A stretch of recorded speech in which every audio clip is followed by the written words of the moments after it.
So let's talk about India and climate change. Now, India is in catch-22 situation. It has twin challenges. The first one is development. India is a developing country and it wants to become a developed nation. हमारा जो देश है भारत, उसमें ज्यादातर population गरीब population है और इसी के हिसाब से because majority of Indians are poor, that is the main reason why India is known as a poor country. अगर कहीं पे अर्थक्वेक होता है, लाइक किसी ओशियन के अंदर अर्थक्वेक हुआ और सुनामी हुई और no one is harmed, then you won't call that tsunami a dangerous one. लेकिन अगर छोटा सा भी अर्थक्वेक होता है and if it has disastrous and destructive impact on human life, then that is considered as a major earthquake or major tsunami. In the same sense, agar majority of people is under poverty, then that country is known as a poor country. Even though country like India is sitting on gold, right? हमारे पास इतने natural resources हैं, इतनी diversity है हमारे देश में, human resources भी इतना ज्यादा है, लेकिन आज भी हमारा देश एक डेवलपिंग कंट्री है और उसको डेवलप्ड बनाने के लिए we have to build more schools, more hospitals, infrastructure अच्छा होना चाहिए, इलेक्ट्रिसिटी चाहिए, ट्रांसपोर्टेशन फैसिलिटीज अच्छी चाहिए. There are so many things, right? Ease of business होना चाहिए, प्रोडक्शन यहाँ पे होना चाहिए, जॉब्स जनरेट कर पाने चाहिए. ये सारी चीजें तब तक नहीं हो सकती जब तक हमारे पास बेसिक चीजें ना हो.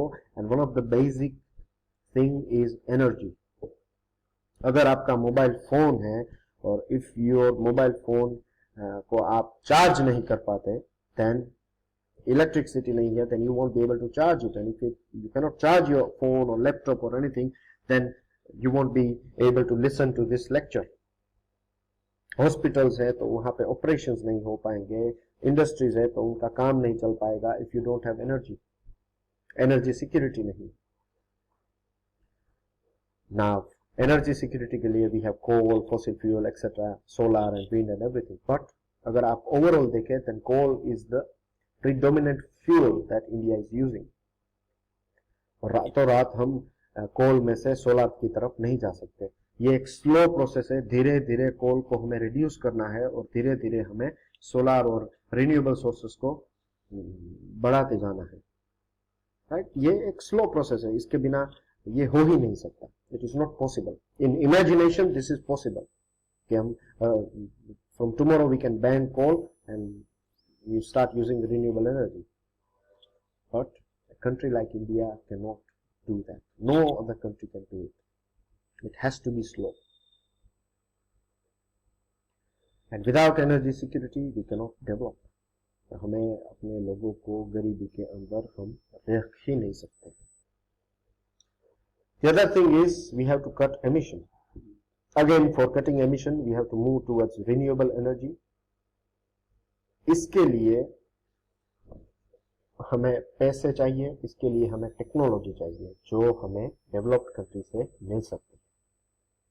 The other thing is that अगर आप national green house gases level की बात करें, and when you talk about per capita emission, then India का जो रैंक है वो बहुत ही कम है. That India is on per capita basis our levels are small. लेकिन जब आप ओवरऑल ग्रीन हाउस गैसेस की बात करें, then you will find that India ranks third in the world. There are many reasons. One of the reasons is that we have huge population. For that huge population, you would need electricity, and for that, we are burning coal, and other industries and things are on top of it. So India is having pressure, and pressure on India may increase in coming days regarding cutting down emission from fossil fuels.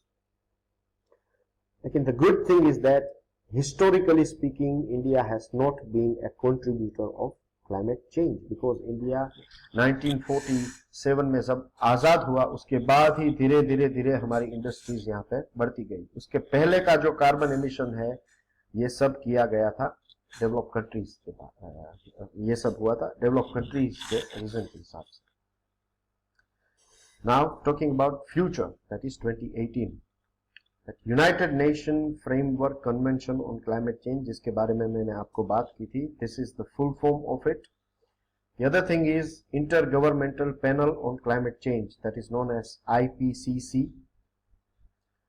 Now an Intergovernmental Panel on Climate Change की meeting होने वाली है 2018 में, और इस meeting में UNFCCC will hear from IPCC on what are the impact of 1.5 degree rise in global average temperature and what can be done,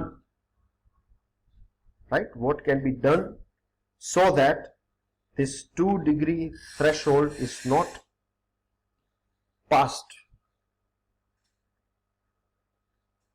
तो इसके ऊपर बात होगी अब 2018 में, लेकिन हमें यह भी देखना होगा कि ट्रम्प की जो गवर्नमेंट है उसकी एक्शन क्या रहेगी, वर्ल्ड के दूसरे कंट्री से वो इसको कैसे लेते हैं, एक्सेट्रा एक्सेट्रा. ऑफ कोर्स ये हमारे फ्यूचर में अगर इसके ऊपर कोई बात हुई, then of course I will provide you a special video just like I have provided this one. लेकिन जो वल्नरेबल कंट्रीज है, they are very much concerned, they are frightful, they are not able to sleep in the night because development किसी और जगह पे हो रहा है, एमिशन कोई और कर रहा है, लेकिन भुगतना पड़ता है Bhutan, Bangladesh, Maldives and some other islands located in Asia Pacific, right? जो छोटे छोटे माइक्रोनेशिया है, तो उनके लिए तो ये बहुत बड़ा इश्यू है, rise in temperature. So the bottom line, what we learn, what we can conclude is that all countries should be on board.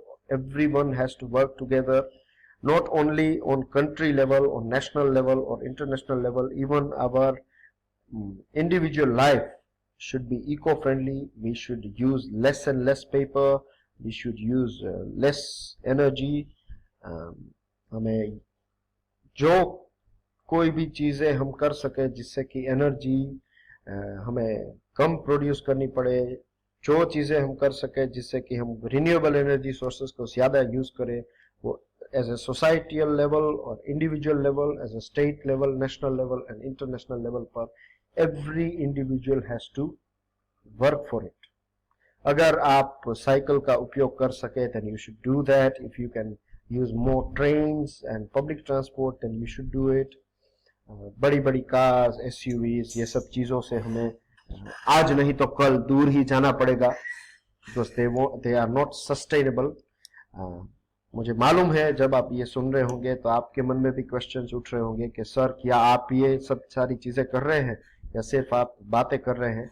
Trust me friends, I try my level best.